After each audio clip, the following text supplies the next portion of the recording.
कि media CNN के नए दावों से साबित हो गया कि ईरान पर लगभग 40 दिन तक हुए अमेरिका और इजराइल के अंधाधुंध हमले काफी हद तक नाकाम साबित हुए हैं, क्योंकि दावा किया जा रहा है ईरान के मिसाइल बंकर, अंडरग्राउंड मिसाइल सुरंगें और ईरान की ड्रोन फैक्ट्रियां पूरी तरह से नष्ट हुई हैं।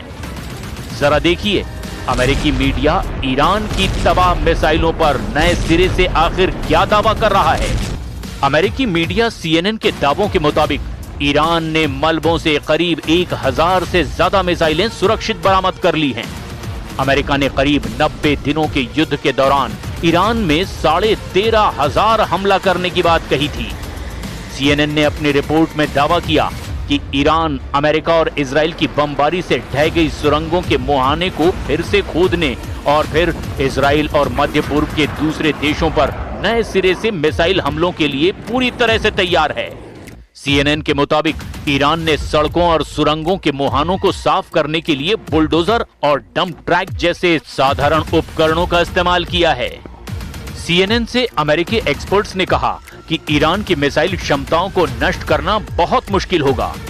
हैम्बर्ग विश्वविद्यालय के वरिष्ठ शोधकर्ता तिमूर कादिशिव के मुताबिक ईरान 20 सालों से इस तरह के युद्ध की तैयारी कर रहा था।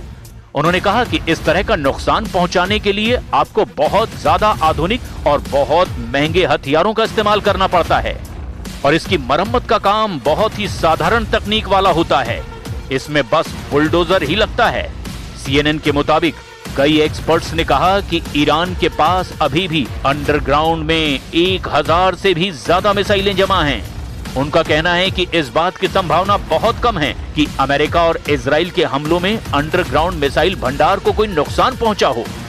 CNN ने अमेरिका के एक अधिकारी के बिना नाम की पहचान किए कहा, अमेरिका और इजराइल के हमलों में जो नुकसान हुआ है, ईरान ने बहुत हद तक इस युद्ध विराम में उसकी भरपाई कर ली है।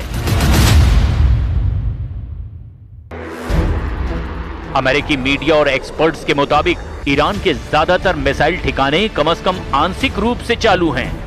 इससे पहले न्यूयॉर्क टाइम्स ने बताया था कि अमेरिका का मानना है कि ईरान ने अपने ज्यादातर मिसाइल ठिकानों तक फिर से पहुंच बना ली है। रिपोर्ट के मुताबिक ईरान अभी भी उन मिसाइल भंडारों का इस्तेमाल कर सकता है जो चालू नहीं हैं। वो उन्हें मोबाइल लॉन्चरों से लॉन्च कर सकता है और ईरान के पास उसके मोबाइल लॉन्चरों का लगभग 70% भंडार अभी भी मौजूद है। रिपोर्ट में अमेरिकी सैन्य एजेंसियों का भी हवाला दिया गया है, जिन्होंने दावा किया कि ईरान की 90% भूमिगत मिसाइल सुविधाएं कम से कम आंशिक रूप से तो चालू ही हैं।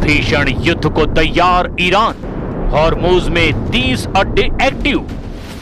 दूसरी तरफ ईरान की सैन्य ताकत और क्षमता को लेकर अमेरिका की खुफिया एजेंसियों ने जो दावा किया है वो हैरान कर देने वाला है। अमेरिकी खुफिया एजेंसियों की एक बेहद गोपनीय रिपोर्ट लीक हुई है, जिसे मई 2026 में द न्यूयॉर्क टाइम्स और कई अंतर्राष्ट्रीय मीडिया आउटलेट्स ने बड़ी हेडलाइंस के साथ छापा था। इस लीक हुई रिपोर्ट में ईरान की मिसाइल ताकत और अड्डों के साथ बंकरों को लेकर जो दावे किए गए, उसने ट्रंप को बुरी तरह से चौंका दिया है। खुफिया रिपोर्ट्स के मुताबिक अमेरिकी खुफिया एजेंसियों का आकलन है कि ईरान के हॉर्मुज इलाके में कुल 33 मिसाइल ठिकानों में से 30 को फिर से चालू कर लिया है। यानी ईरान ने अपनी तटीय मिसाइल साइट्स के लगभग 91% हिस्से पर दोबारा नियंत्रण पा लिया है। रिपोर्ट में कहा गया है कि इन 33 में से सिर्फ 3 ठिकाने ही ऐसे हैं जो अमेरिकी इजरायली हमलों में पूरी तरह से तबाह हुए हैं और जहां पर ईरान की पहुंच अभी भी नहीं हो पाई है। अमेरिकी अधिकारियों का मानना है कि वॉशिंगटन ने पहले ईरान को हुए नुकसान का जरूरत से ज्यादा आकलन लगा लिया था। ताजा आकलन के मुताबिक ईरान का 70% मिसाइल आर्सेनल यानी कि जखीरा और लगभग 70% मोबाइल लॉन्चर यानी गाड़ियों पर फिट लॉन्चर्स अभी भी पूरी तरह सुरक्षित और एक्टिव हैं। ईरान के पहाड़ों के सैकड़ों मीटर नीचे बने अंडरग्राउंड बेस, जिन्हें ईरान मिसाइल सिटी कहता है, वहां का 90% हिस्सा अमेरिकी बंकर बस्टर हमलों के बावजूद सुरक्षित बचा हुआ है।